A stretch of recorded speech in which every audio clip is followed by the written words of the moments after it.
So the symptoms of coronavirus infection, which is called COVID-19, are primarily respiratory. Most people will develop cough and fever along with some shortness of breath.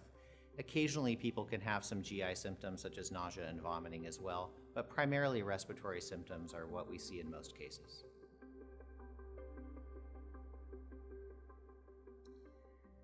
Coronavirus is primarily spread person to person through droplet contact, so that would be within 6 to 10 feet of somebody when they're coughing or sneezing. We can help prevent that by wearing masks. If everybody were wearing masks, then we would have less droplet spread from person to person. The coronavirus can also live on surfaces, and so it can be spread from person to person via those surfaces. So you need to be smart. If you've touched a surface, then you need to wash your hands or use hand sanitizer. And also just avoid touching your face, your nose, and your eyes, because that's another way the virus can be passed from person to person.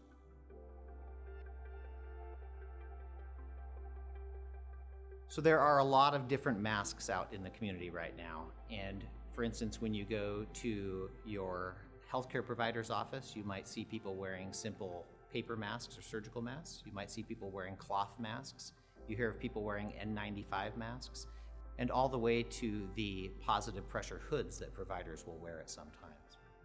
So the main thing to think of is that when you are walking around and you're trying to prevent spreading the virus to anybody else, any barrier mask will do. So a bandana is fine. A cloth mask like the one my mother made for me is perfectly fine. Or a paper surgical mask is great, but those don't last as long. When you're in a healthcare setting, providers will vary what type of mask they're using based on the patient encounter, the symptoms, and the procedures being performed.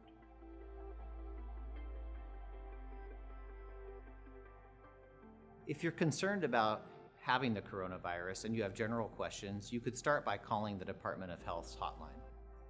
If you are ill with it, you should call your primary care provider's office. They have clinics set up and screening tools set up and ways to get you in for care.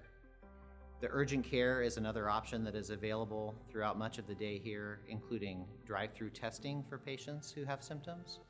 If you're feeling like you are very sick from this, for instance, if you're having a hard time breathing, you can't catch your breath, your oxygen saturation is low if you have a way to measure that, then you should get to the emergency department or call 911.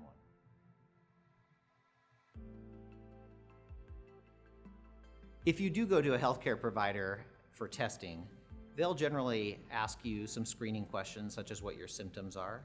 They might ask about travel history.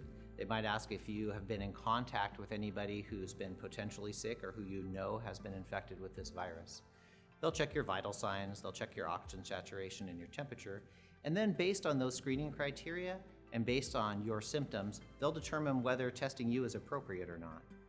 If you get tested, there are a couple of different types. One is a swab in the nose, one is a swab in the mouth, and those tests get sent currently to laboratories outside of Walla Walla, and so that can take anywhere from 2 to 7 days right now, depending on the volumes that those laboratories are dealing with. After you get tested for coronavirus, and while you're waiting for those results, we instruct all patients to stay isolated at home. This helps prevent you potentially exposing anybody else until you have those results.